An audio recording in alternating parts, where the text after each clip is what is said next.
Olá, meus amigos, sejam muito bem-vindos ao canal Infodesvenda. Nesta dica rápida de informática, irei demonstrar como você pode inserir bordas em seu documento do LibreOffice Writer. Com o documento aberto, vá até a parte superior e procure pelo menu Formatar. Selecione o menu Formatar e dentro do menu, acesse a opção Estilo de Página, ou você poderá utilizar as teclas de atalhos Alt mais Shift mais P. Na tela que surge, onde são exibidas diversas guias de configurações de seu documento, vamos procurar a guia Bordas. Selecione a guia Bordas. E dentro da guia, na primeira configuração, você tem as definições padrão, ou seja, na primeira opção você pode clicar e inserir bordas em todas as 4 laterais de sua página.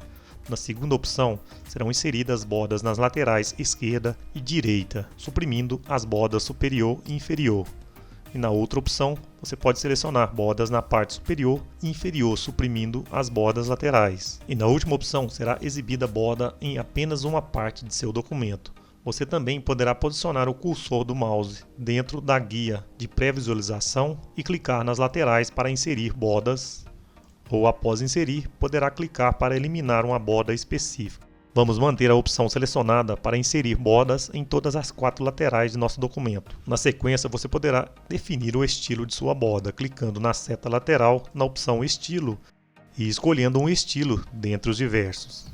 Na próxima configuração, você poderá alterar a cor de sua borda, caso não queira utilizar uma borda em preto. Clique na seta ao lado e escolha dentre as diversas cores, ou mantenha a cor preta mesmo. Vamos manter a cor preta em nossa borda. E na configuração de largura, clique na seta ao lado, você poderá escolher dentre as opções pré-definidas, ou então clicar na opção personalizada e digitar um valor específico para a largura de sua borda, ou clicar na seta para aumentar ou diminuir a largura de sua borda. Você também poderá configurar a distância da borda e o conteúdo de seu documento.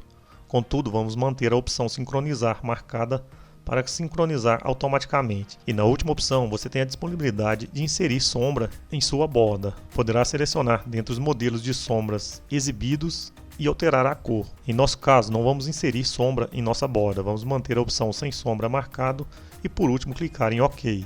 Vejam que a borda foi inserida corretamente em nosso documento.